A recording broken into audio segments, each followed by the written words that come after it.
அத்தியாயம் 21. வேர்த்து விறுவிறுத்து வந்த தன் தோழியை பார்த்த காவ்யா, என்னடி சார் வேலை தந்து சாகடிச்சிட்டாரு போல என்றாள் நக்கலாக. ஆமா, இவர் இப்படிதான் எல்லாரையும் வேலை வாங்குவாரா என்ன என்றாள் நிலா. இதுவரைக்கும் இப்படியெல்லாம் அவர் நடந்துகிட்டதே இல்லடி. ஏதோ உன்னை பார்த்த உடனே அவருக்கு வேலை வாங்கணும்னு தோணுது போல. அவர்கிட்ட எதுவும் வம்பிழுத்தியா? நான் ஏன் அவர்கிட்ட வம்பிழுக்க போறேன் என்றவளுக்கு ஏனோ காலையில் லிப்டில் நடந்தது ஞாபகத்தில் வந்து போனது. அப்படின்னா ஒருவேளை அவருக்கு ஒன்று பிடிச்சிருக்கு போல என்றாள் தோளை குலுக்கி கொண்டு. அதில் அதிர்ந்த நிலா, ஏன் இப்படி சொல்ற என்றாள். இல்ல, நான் படிக்கிற கதைகள் எல்லாம் இப்படிதான். ஹீரோஸ் ஹீரோயினை பாக்குறதுக்காகவே இப்படி ஏதாவது வேலை கொடுப்பாங்க. அதை வச்சுதான் சொன்னேன் என்றாள் சிரித்து கொண்டே. வாயை மூடிட்டு வேலையை பாரு, முதல்ல இந்த மாதிரி கதைகளை படிக்கிறத நிறுத்து என்று சொல்லிக் கொண்டிருக்கும் போதே, 2 பேரும் என்ன பேசிட்டு இருக்கீங்க என்று அவர்களை முறைத்தபடி வந்து நின்றாள் ராகவி, அவர்களின் டீம் லீடர். ஒன்னும் இல்ல மேடம், டிசைன்ஸ் பத்தி தான் டிஸ்கஸ் பண்ணிட்டு இருந்தோம் என்றாள் காவ்யா. அதான் நீங்க பேசிட்டு இருந்ததை நான் கேட்டேனே என்று இருவர் முன்பும் சொடுக்கு போட்டவள், நல்லா கவனிச்சுக்கோங்க, ஆதி இஸ் மைன். யாராவது எங்க 2 பேருக்கு நடுவுல வர பாத்தீங்க, அவ்வளோதான் என்று சொல்லிவிட்டு சென்றவளை பார்த்து சிரிப்புதான் வந்தது நிலாவுக்கு. ஆதி அவளுடையவராமே, நல்ல வேலை இத அவரு கேட்கல என்று தனக்குள்ளே சொல்லி சிரித்தாள். ஆமாமா, இந்த அம்மா என்னடானா இப்படி சொல்லிட்டு தெரியுது. ஆனா நான் இங்க 6 மாசமா வேலை செய்யறேன். அந்த மனுஷன் இவங்களை திரும்பி கூட பார்த்ததில்ல. இந்த வெட்டி பந்தாக்கு ஒன்னும் குறைச்சல் இல்ல என்று திவ்யா முணங்கி கொண்டிருக்க, அதை கேட்ட நிலா இம்முறை சத்தமாக சிரித்து விட்டாள். ராகவி அவர்களை முறைத்து பார்க்க கப்சிப் என்று வாயை மூடிக்கொண்டு வேலையில் மூழ்கியிருந்தனர் இருவரும். மாலை நிலா வீட்டிற்கு சென்றவள் முந்தைய நாள் நடந்ததை நினைத்தவள் மொத்த வீட்டையும் ஆராய்ந்து விட்டே உள்ளே சென்றாள். வேக வேகமாக உடையை மாற்றிவிட்டு அவள் சென்றதென்னவோ ஆதித்யாவின் வீட்டை நோக்கிதான். காலிங் பெல்லை அடித்துவிட்டு அவனுக்காக காத்திருந்தாள். ஆதித்யா கதவை திறந்தவன் அவளை பார்த்ததும் புருவத்தை தூக்கி என்ன என்பது போல் கேட்க, காஃபி வேணும் ஆதி என்றாள் கியூட்டாக. நான் என்ன இங்க காஃபி ஷாப்பா வச்சு நடத்துறேன், ஓ உன் வீட்டுல போய் செஞ்சு குடி என்றான் புருவ முடிச்சுகளுடன். அதெல்லாம் முடியாது, நான் மட்டும் உங்களுக்கு செஞ்சு தந்தேன்ல, எவ்வளவு குறை சொன்னீங்க. நாளைக்கு அந்த தப்பு நடக்காம இருக்கணும்னா இன்னைக்கு நான் நீங்க செய்யற காஃபிய குடிச்சே ஆகணும் என்று அடம் பிடிக்க, அவளை ஆழ்ந்து பார்த்தவன் டக்கென்று கதவை சாத்திவிட்டு உள்ளே சென்று விட்டான். அதை விழிவிரித்து ஆச்சரியமாக பார்த்தவள் மீண்டும் காலிங் பெல்லை அழுத்த அவன் திறக்கவில்லை. மீண்டும் மீண்டும் அவள் அழுத்தி கொண்டே இருக்க, கதவை திறந்ததென்னவோ எதிர் வீட்டில் இருந்த வாசுதான். அங்கு நிலா காலிங் பெல்லை அடித்து கொண்டிருப்பதை பார்த்தவன், என்னாச்சு நிலா என்றான். அவனை பாவமாக பார்த்தவள், உள்ள போகணும் என்றாள். சிரித்தவன் அவளுக்கு உதவலாம் என்ற நல்லெண்ணத்தில் இம்முறை அவன் கதவை தட்ட, கதவு திறக்கப்படவில்லை. டேய் மச்சான், நான் தாண்டா, கதவு தொற என்று கத்த ஒரு வழியாக ஆதி கதவை திறந்தான். நிலா சுவற்றின் அருகில் ஒளிந்து கொண்டாள். நீயா? அந்த குட்டி சாத்தானோன்னு நினைச்சேன் என்று அவன் சொல்லிவிட்டு திரும்புவதற்குள் நிலா குடுகுடுவென ஓடி உள்ளே சென்றுவிட வாசுவை முறைத்து தள்ளினான் ஆதி. அவ உள்ள போனதுக்கு ஏண்டா என்ன முறைக்கிற? ஆமா, காஃபி ரெடியா என்று கேட்டுக்கொண்டே உள்ளே சென்ற தன் நண்பனை பார்த்து தலையில் அடித்து கொண்டான் ஆதித்யா. மூவருக்கும் காஃபி ரெடி செய்து கொடுத்தவனுக்கு இவ்வளவு நாளில் இன்றுதான் அவனுடைய பழைய நிலாவை பார்த்தது போல இருந்தது. காலேஜில் அவன் முதல் முறையாக பார்த்த நிலா வேறு, அவன் கிராமத்தில் பார்த்த நிலா வேறு. காலேஜ் படிக்கும்போது துருதுருவென இருந்தவள் எவ்வாறு இப்படி அமைதியாக அழுமூச்சியாக மாறிவிட்டாள் என்ற சந்தேகம் ஆதித்யாவுக்கே இருந்து வந்தது. இன்று மீண்டும் அவளை பழைய நிலாவாக பார்ப்பது அவனுக்கு மிகவும் பிடித்திருந்தது. காஃபியை குடித்த நிலா சப்பு கொட்டி கொண்டே, காஃபி சூப்பர் ஆதி என்றாள். ஆனால் அவள் பாராட்டுக்கு அவன் முகத்தில்தான் எந்த ஒரு ரியாக்ஷனும் இருந்திருக்கவில்லை. கொடுவன் என்று மனதிற்குள்ளேயே திட்டிக் கொண்டவள், ஆமா ஆதி, இன்னைக்கு டின்னருக்கு என்ன ஸ்பெஷல் என்றாள். என்னடி பாவம் பார்த்து உள்ள விட்டா இங்கே டேரா போட்டுருவ போல, போ உன் வீட்டுக்கு போய் சமைச்சு சாப்பிடு என்றான் பொய்க்கோபத்துடன். அங்கதான் ஒரு சட்ட சிக்கல் இருக்கு, எனக்கு சமைக்க தெரியாது என்றாள் இழித்து கொண்டே. அதில் ஆதியும் வாசுவும் அதிர்ந்தவர்கள், என்னம்மா தங்கச்சி, ஒரு பொம்பளை புள்ள சமைக்க தெரியாதுன்னு சொல்ற என்று வாசு சொல்ல, காலேஜ் படிக்கும்போது ஹாஸ்டல்ல தானடி இருந்த. நீ இருந்த ஹாஸ்டல்ல நீங்களே தானே சமைச்சு சாப்பிடணும். குக்கிங் தெரியாம எப்படி உயிர் வாழ்ந்த என்று கேட்க, அதற்கும் இழித்தவள், அப்ப என் ஃப்ரெண்டு வர்ஷினி என் கூட இருந்தா. அவ சூப்பரா சமைப்பா. அதனால எனக்கும் சமையல் கத்துக்க வேண்டிய கட்டாயம் வரல என்றவளை இவளை என்ன செய்தால் தகும் என்பது போல பார்த்து வைத்தனர் இருவரும். பின்புதான் ஏதோ ஞாபகம் வந்தவளாய், ஆமா, நான் ஹாஸ்டல்ல இருந்தது உங்களுக்கு எப்படி தெரியும் என்றாள் ஆச்சரியமாக. அது உனக்கு தேவையில்லாதது, உன் வேலையை மட்டும் பாரு என்று சொல்லிவிட்டு கிச்சனுக்குள் சென்றவனை வாயை பிளந்து பார்த்து கொண்டிருந்தாள் நிலா. ஒருவேளை காலேஜ் படிக்கும் போது என் பின்னாடி சுத்திருப்பானோ என்று அவள் நினைக்க, அவள் மனசாட்சியோ ஒரு பக்கம், ஆமா, இந்த அம்மா பெரிய ஐஸ்வர்யா ராய், அப்படியே பின்னாடி சுத்துறாங்க என்று நக்கல் அடிக்க, அதுவும் சரிதான் என்பது போல தலையசைத்து கொண்டாள். 2 நாளா அப்ப என்ன சாப்பிட்டு உயிர் வாழ்ந்த நிலா? அன்னைக்கு கூட சூப்பர் மார்க்கெட்டுக்கு ஷாப்பிங்லாம் போனியேம்மா என்று வாசு கேட்க, மதியம் ஆபீஸ்ல சாப்பிடுவேன், மார்னிங் பிரெட் அண்ட் ஜாம், நைட்டுக்கு இருக்கவே இருக்கு மேகி. அன்னைக்கு பிரெட்டும் மேகியும் வாங்க தான் சூப்பர் மார்க்கெட்டுக்கு போனேன் என்று சொன்னவள் பின் விழி விரித்து, ஆமா, நான் சூப்பர் மார்க்கெட்டுக்கு போனது உங்களுக்கு எப்படி தெரியும் என்று கேட்க, அவள் கேள்வியில் திணறிய வாசு, அது அது மச்சான், இதோ வந்துட்டேன்டா என்று சொல்லிவிட்டு கிச்சனுக்குள் ஓடி தப்பித்து கொண்டான். ஏதோ ஒன்னு இருக்கு, சீக்கிரம் கண்டுபிடிக்கணும் என்று தனக்குள்ளே பெரிய டிடெக்டிவ் ஏஜென்ட் போல சொல்லிக் கொண்டாள் நிலா. ஆதித்யா சமையல் செய்து முடித்துவிட்டு வெளியே வர அவள் அங்கு இல்லை. சரி, வீட்டிற்கு சென்றிருப்பாள், சரி போனால் போகட்டும் என்று நினைத்தவன் வாசுவோடு சேர்ந்து சாப்பிட்டான்.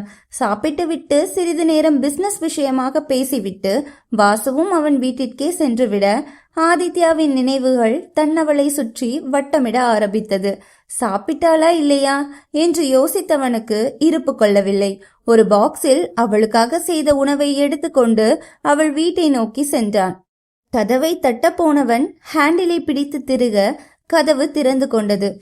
இவளுக்கு கொஞ்சமாவது அறிவு இருக்கா? நைட்ல இப்படி கதவை திறந்து போட்டிருக்கா என்று அவளை திட்டிக் கொண்டே உள்ளே சென்றான். அங்கு நிலா சோஃபாவில் தூங்கி கொண்டிருக்க, மறுபக்கம் டிவி ஓடிக்கொண்டிருந்தது. இது தேராது என்பது போல தலையசைத்தவன் அவளை எழுப்ப போக, அவள் பெட்ரூமில் இருந்து ஏதோ சத்தம் வருவது போலிருந்தது. சாப்பாட்டை சோஃபாவில் வைத்தவன் அறையை நோக்கி எட்டுக்களை எடுத்து வைத்தான். லேசாக திறந்திருந்த கதவில் நிழலாடுவது போல தெரிய, கதவை சட்டென்று திறந்துவிட்டு உள்ளே செல்ல அங்கு யாரும் இல்லை. ஆனால் அவனுக்கு ஏதோ உறுத்தி கொண்டே இருக்க, அறை முழுக்க எல்லா இடத்திலும் யாராவது இருக்கிறார்களா என்று தேடி பார்க்க யாரும் இல்லை. பால்கனியில் சத்தம் கேட்டு வேகமாக அங்கு ஓடியவன் கீழே பார்க்க, அங்கு பைப்பை பிடித்து கீழிறங்கி கொண்டிருந்தது ஒரு உருவம். இருட்டில் யாரென்று தெரியவில்லை. ஆனால் அது ஒரு ஆண் என்பதை மட்டும் தெரிந்து கொண்டான் ஆதித்யா. போனை எடுத்து செக்யூரிட்டிக்கு கால் செய்தவனுக்கு ஏனோ நெஞ்சம் படபடவென அடித்து கொண்டது. அண்ணா, பைப்பை பிடிச்சு யாரோ கீழே இறங்குறாங்க, சீக்கிரம் போய் யாருன்னு பார்த்து அவனை பிடிங்க என்று சொல்லிவிட்டு கட் செய்தவன் வேகமாக பால்கனி கதவு, ஜன்னல் எல்லாம் சாத்திவிட்டு வேகமாக பில்டிங்கின் பின்பக்கத்திற்கு போக, அங்கு செக்யூரிட்டி மட்டும் தனியாக நின்று கொண்டிருந்தார். என்னாச்சு என்று கேட்க, நான் வரும்போது இங்க யாருமே இல்ல தம்பி என்றார் அந்த வயதான செக்யூரிட்டி. கொஞ்சம் கவனமா இருக்கிறது இல்லையாண்ணா? ஒருத்தன் அப்பார்ட்மெண்ட்டுக்குள்ள வந்துட்டு போற வரைக்கும் என்ன பண்ணிட்டு இருந்தீங்க என்று கத்த, மன்னிச்சிருங்க தம்பி என்றார் செக்யூரிட்டி. கோபத்தில் சுவற்றை எட்டி உதைத்தவன் அங்கிருந்து சென்றான். கோபத்தில் கண்கள் சிவந்தவன் கை முஷ்டியை இறுக்கமாக மூடிக்கொண்டு நேராக நிலாவின் அறைக்குதான் சென்றான்.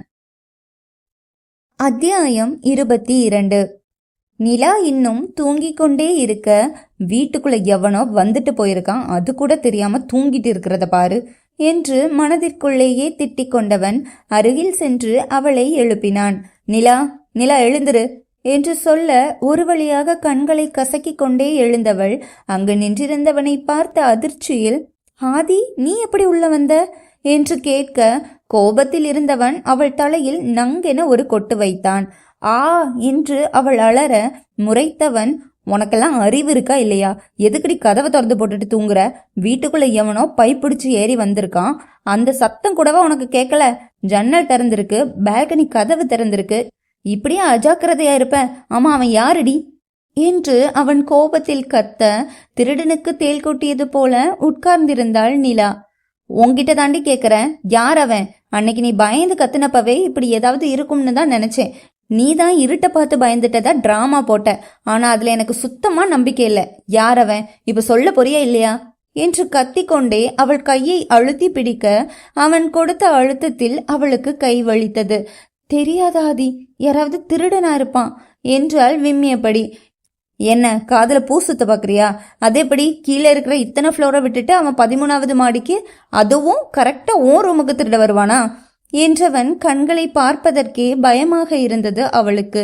எனக்கு தெரியாது, கையை விடுங்க ஆதி, வலிக்குது என்று அவள் கெஞ்ச அவன் வேகமாக கையை உதறியதில் சோஃபாவில் போய் விழுந்தாள். உன் மேல இந்த விஷயத்துல எனக்கு சுத்தமா நம்பிக்கை இல்லை நிலா. என்கிட்ட எதையோ மறைக்கிற. ஆனா நானே கண்டுபிடிச்சேன், தொலைச்சிருவேன் பாத்துக்கோ என்ற மிரட்டலில் இம்முறை அவளுக்கும் கோபம் வந்துவிட, நான் எப்படி போனா உனக்கு என்ன? அதான் நீ என் மேல கோபத்துல இருக்கியே, நான் யாரோ மாதிரி தானே நடந்துக்கிற என்றால் மெல்லிய கோப குரலில். பின்ன இப்படி என் மேல சுத்தமா நம்பிக்கை இல்லாத உன்கிட்ட எப்படி நடந்துக்கிறது? இப்பவும் நீ அதே தப்பதான் நிலா பண்ற. நீ இன்னும் என்ன நம்பல. எந்த உறவுலையும் முதல்ல நம்பிக்கை தான் முக்கியம். அதுவே இல்லாத போது நான் பேசி மட்டும் என்னாக போகுது என்றவன் கண்களை எதிர்கொள்ள முடியாமல் தலை குனிந்தாள் பெண்ணவள். அவளை அங்கிருந்து தரத்தரவென இழுத்து சென்றவன் நேராக அவன் வீட்டிற்குத்தான் சென்றான். போ, என் ரூம்ல போய் தூங்கு. சாப்பாடு அந்த பாக்ஸ்ல வச்சிருக்கேன், சாப்பிட்டுட்டு அப்புறம் போய் தூங்கு என்றவன் அவள் பதில் சொல்வதற்கு முன்பு அங்கிருந்து சென்றான். நேராக செக்யூரிட்டி அறைக்கு சென்றவன் அங்குள்ள சிசிடிவி கேமராக்களை ஆராய அங்கு எதிலும் அவன் முகம் மட்டும் ரெக்கார்டாகவில்லை. தொப்பி போட்டு மறைத்திருந்தான். ச்சே என்று சலித்து கொண்டானே தவிர அவனால் வேறு எதுவும் செய்ய முடியவில்லை. அவன் அறைக்கு சென்று பார்க்க அவள் அதற்குள் தூங்கியிருந்தாள். பெட்டில் அவள் அருகில் அமர்ந்தவன் அவளை ஏறிட அவள் முகத்தில் படிந்திருந்த கண்ணீர் அவன் மனதை பிசைந்தது. காதலை சொல்லிக் கொள்ளவில்லை என்றாலும் அவர்கள் இருவருக்கு மட்டுமே தெரியும் தங்கள் காதலின் ஆழம். இப்படியே ஒரு வாரம் சென்றிருந்தது. இரவுகளில் நிலா தன்னவனின் அறையிலேயே தங்கிக் கொண்டாள். அது அவனின் வேண்டுகோள், இல்லை இல்லை, கட்டளை. ஒரு நாள் முழுவதும் ஒரே ஆபீஸில் வேலை செய்தும் ஒரே வீட்டில் தங்கியும் இருவரும் சில வார்த்தைகளுக்கு மேல் பேசிக்கொள்ளவில்லை. அன்று நிலா ஆபீஸில் வேலை பார்த்து கொண்டிருக்க ஒரே எண்ணிலிருந்து அவளுக்கு மீண்டும் மீண்டும் அழைப்பும் மெசேஜ்களும் வந்து கொண்டே இருக்க அதை மொத்தமாக தவிர்த்துவிட்டு தன் வேலையில் கவனத்தை செலுத்தினாள்.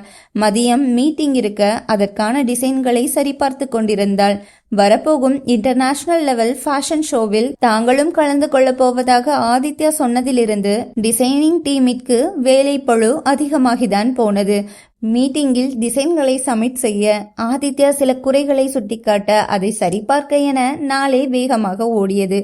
இரவு இன்று போல நிலா ஆதித்யாவின் அறையில் படுத்துக்கொள்ள ஆதித்யா ஹாலில் இருந்த சோஃபாவில் படுத்துக்கொண்டான். நள்ளிரவை தாண்டி இருக்கும் நேரம் ஒரு கையுறை அணிந்த கை நிலாவின் வாயை மூட அதிர்ந்து எழுந்தவள் தன் முன் நின்றிருந்த உருவத்தை பார்த்து பதறிதான் போனாள். இது ஆதித்யாவின் அறை அல்லவா? இங்கு இது சாத்தியமே இல்லையே. சத்தம் போடாத, குத்தி போட்டுட்டு போயிட்டே இருப்பேன் என்றது அந்த உருவம். அப்பொழுதுதான் பார்த்தாள் அவன் கையில் இருந்த பெரிய கத்தியை. அவள் வாயிலிருந்து கையை எடுத்தவன், என்ன மேடம்க்கு நிறைய தைரியம் வந்துடுச்சு போல. கால் பண்ணா எடுக்க மாட்டீங்க, மெசேஜ் பண்ணா ரிப்ளை இல்ல. ஒரு வாரமா கவனிச்சுட்டு தான் இருக்கேன். நைட்டானா இங்க வந்துடுற, என்ன கதை என்று கேட்க, நீ எப்படி இங்க வந்த என்றாள் பயத்தில். ஆமா, இது பெரிய ரகசிய பாரு.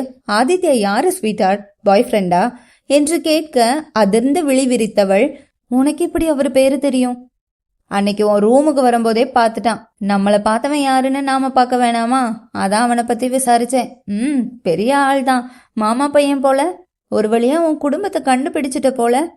நல்லதுதான். இவ்வளவு நாளா ஒரு ஆளை பகடக்காயா வச்சுதான் உன்னை டார்ச்சர் பண்ணேன். இனி நிறைய பேர் இருக்காங்க என்று சிரித்து கொண்டே சொன்னவனை பேயறைந்தது போல பார்த்தாள் பாவையவள். அவங்களுக்கெல்லாம் எதுவும் தெரியாது. உன் பைத்தியக்காரத்தனத்தை எல்லாம் என்னோட நிறுத்திக்கோ. இப்ப நீ யாருன்னு ஆதிக்கிட்ட சொன்னா கூட உன்னை கொன்னு போட்டுருவான். முதல்ல இங்கிருந்து போ, உன்னை பார்க்கவே அருவருப்பா இருக்கு என்று தனக்காக ஆதி இருக்கும் நம்பிக்கையில் அவனை கை நீட்டி எச்சரிக்க, அடுத்த நொடி அவள் கழுத்தில் இருந்தது அவன் கையில் இருந்த கத்தி. என்னடி விட்டா ரொம்ப ஓவரா பேசுற? சொல்லிடுவியா? சொல்லிதான் பாரு, சொன்னா என்ன நடக்கும்னு தெரியும்ல என்று சொன்னவன் ஒரு வீடியோவை தன் போனில் ஓடவிட பார்த்த பாவை அவள் பதறி போனாள். சி, நீ எல்லாம் ஒரு மனுஷனா என்று அவனை காரி துப்ப அவள் முடியை கொத்தாக பிடித்து இழுத்தவன், இல்லடி, நான் மனுஷன் இல்ல, அதான் உனக்கே நேரம் தெரிஞ்சிருக்கும்ல என்றவன் அவள் கழுத்தில் முகம் புதைக்க பதறியவள் அவனிடமிருந்து விடுபட முயற்சி செய்ய அவன் இரும்பு பிடி அவளை தடுத்தது. ப்ளீஸ் என விடு என்று அவள் கெஞ்ச, கொஞ்ச நேரத்துக்கு முன்னாடி தானடி வீரவசனம் எல்லாம் பேசின, இப்ப என்ன கெஞ்சுற? எவன்கிட்ட வேணும்னாலும் போய் சொல்லு, ஆனா சொன்ன அடுத்த நிமிஷம் இந்த வீடியோ இன்டர்நெட்ல வைரல் ஆகும் என்று சொன்னவன் நொடி நேரத்தில் அங்கிருந்து மறைந்திருந்தான். நிலா அங்கேயே தரையில் அமர்ந்து முட்டியில் முகம் புதைத்து அழுதாள். அவளுக்கு அப்படியே செத்து போய்விடலாம் என்ற எண்ணம் தான் வந்தது. ஆனால் பிரச்சனைகளை எதிர்க்க முடியாமல் சாக துணிவது ஒரு கோழைத்தனம் என்பதை நினைவு கொண்டவள் இன்னும் சத்தமாக அழுதாள். மறுநாள் காலையில் அவள் எப்போதும் போல ஆபீஸுக்கு கிளம்ப அவள் வாடிய முகத்தை பார்த்தவன் என்னவென்று ஒரு கேள்வி கூட கேட்கவில்லை. மாறாக, இன்னைக்கு நீ ஆபீஸ்க்கு போக வேணாம், கொஞ்சம் வெளியே போகணும் என்றான். எங்க என்றாள் அவள் மெல்லிய குரலில். திவ்யா உன்னை பார்க்கணும்னு சொன்னா என்று சொல்லவும் சரி என்று தலையசைத்தாள். அவளுக்கும் திவ்யாவை பார்க்க வேண்டும் போலதான் இருந்தது. திவ்யா அன்று விடுமுறை எடுத்திருந்ததால் நேராக அவளை தேடி சென்றனர். திவ்யா இவர்களை பார்த்ததும் சந்தோஷத்தில் துள்ளி குதித்தாள். நாள் முழுவதும் இருவரும் அங்கேயே கழித்தனர். என்னதான் சந்தோஷமாக பேசி சிரித்தாலும் அவர்களுக்கிடையில் இருக்கும் இடைவெளியையும் நிலாவின் வாடிய முகத்தையும் பார்த்தவளுக்கு ஏதோ தவறாகப்பட்டது. அதை அவள் ஆதித்யாவிடம் கேட்க, அதெல்லாம் ஒன்னும்ல என்று சொல்லிவிட்டான். இரவுமாகிவிட இருவரும் தங்களது அப்பார்ட்மெண்டிற்கு கிளம்பினர். வேகமாக சென்ற கார் யாருமில்லாத காட்டு பகுதியில் நின்றது. நிலா எதையோ யோசித்து கொண்டே வந்தவள் கார் நின்றது கூட தெரியாமல் இன்னும் ஜன்னல் வழியே வெளியில் பார்த்து கொண்டிருக்க பெருமூச்சு விட்டவன், நிலா என்க அவளிடம் எந்த அசைவும் இல்லை. நிலா என்றவன் இம்முறை அவள் கையை பிடித்து அழைத்திருக்க திரும்பியவளின் கண்களில் கண்ணீர் கட்டியிருந்தது. அவங்கிட்ட என்ன வீடியோ இருக்கு என்க தூக்கி வாரி போட்டது பெண்ணவளுக்கு. கண்ணில் தேங்கியிருந்த கண்ணீர் துளிகள் ஒவ்வொன்றாக விழ அவனை அதிர்ந்து பார்த்திருந்தாள். நேத்து நைட்டு நடந்த எல்லாத்தையும் நான் கேட்டுட்டேன் நிலா, என்னவா இருந்தாலும் பரவாயில்ல, சொல்லுமா, சத்தியமா நான் உன்னை தப்பா நினைக்க மாட்டேன், எனக்கு என் அம்மு மேல நிறைய நம்பிக்கை இருக்கு என்று அவன் சொல்லி முடித்திருக்கவில்லை. அவனை அணைத்து கதறிவிட்டாள் பெண்ணவள். எந்த ஒரு பிரச்சனையாக இருந்தாலும் எல்லா பெண்களுக்கும் இருக்கும் ஏக்கம்தானே இது. யாராவது நம்மை புரிந்து கொள்ள மாட்டார்களா, யாராவது நம்மை முழுவதும் நம்ப மாட்டார்களா என்பது. அந்த ஏக்கம் இன்று அவளுக்கு நிஜமாகி இருக்க தன்னை கட்டுப்படுத்த முடியாமல் பாதி வழியிலும் பாதி நிம்மதியிலும் கண்ணீர் விட்டாள் பெண்ணவள்.